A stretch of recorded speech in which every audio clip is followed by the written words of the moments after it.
আমি বাংলাদেশ জাতীয়তাবাদী দল বিএনপির একজন সৈনিক। আমি জিয়া পরিষদের কেন্দ্রীয় কমিটির সাংগঠনিক সম্পাদক কৃষিবিদ ডক্টর মোহাম্মদ রকনুজ্জামান। আমি লালমনিরহাট ২ কালীগঞ্জ আদিতমারি আসনের একজন বিএনপি থেকে মনোনয়ন প্রত্যাশী। আমি যদি এই আসনে বিএনপি থেকে আমি যদি মনোনয়ন পাই, তাহলে জনগণের ভোটে যদি নির্বাচিত হই, তাহলে আমি এই লালমনিরহাট ২ কালীগঞ্জ আদিতমারির যে মানুষের একটা দারিদ্রতা রয়েছে, এখানকার মানুষের যে একটা কর্মহীনতা রয়েছে, এখানকার অনেক মানুষ ক্রাইসিসের সময় ঢাকা চলে যায় তাদের কাজের জন্য। আমি এই দারিদ্রতার বিষয়টা, এই কর্মহীনতার বিষয়টা আমি প্রথম দেখব। আর আমি যদি দারিদ্রতা নিরসন করতে চাই, আমি যদি এখানকার কর্ম পরিবেশ ঠিক রাখতে চাই, তাহলে অবশ্যই এখানে কলকারখানা প্রতিষ্ঠা করতে হবে, শিল্পাঞ্চল করতে হবে। এই শিল্পাঞ্চল কলকারখানার মাধ্যমে মানুষের কাজের একটা সুষ্ঠু পরিবেশ নিশ্চিত করতে হবে, এবং কাজের সুষ্ঠু পরিবেশ যখন নিশ্চিত হবে, তখন কিন্তু এখানকার মানুষের দারিদ্রতা হ্রাস হবে, মানুষ সুখে শান্তিতে জীবন যাপন করতে পারবে, মানুষের আর্থসামাজিক উন্নয়ন হবে, মানুষের অর্থনৈতিক উন্নয়ন হবে, সর্বক্ষেত্রে মানুষের একটি ভাগ্যের পরিবর্তন সাধিত হবে, এবং সেই সাথে এলাকারও একটা উন্নয়ন ঘটবে।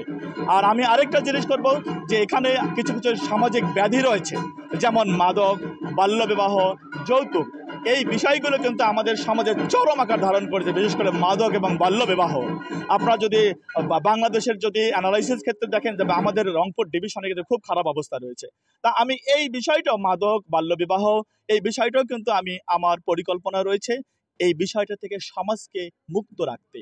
আমি এই বিষয়টাও নিয়েও কাজ করব। আরেকটা জিনিস আপনি বলেছেন, যদি আমাকে দল মনোনয়ন না দেয়, সেক্ষেত্রে আমার পরিকল্পনাটা কি?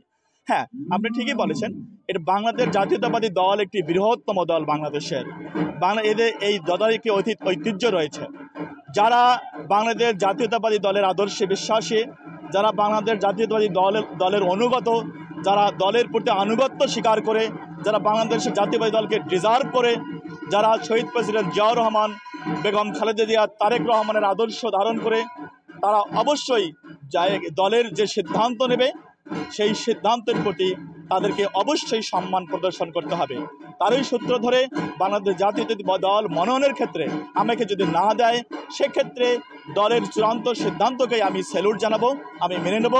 দল যাকে মনোনয়ন দেবে, তার পাশে আমরা সবাই মিলে একযোগে মাঠে নেমে বাংলাদেশ জাতীয়তাবাদী দলের যে প্রতিক্রিয়া ধানের শীষ, তাকে আমরা জিতিয়ে এনে এখানকার সংসদীয় আসন লালমনিরহাট ২ বাংলাদেশ জাতীয়তাবাদী দলকে আমরা উপহার দেব।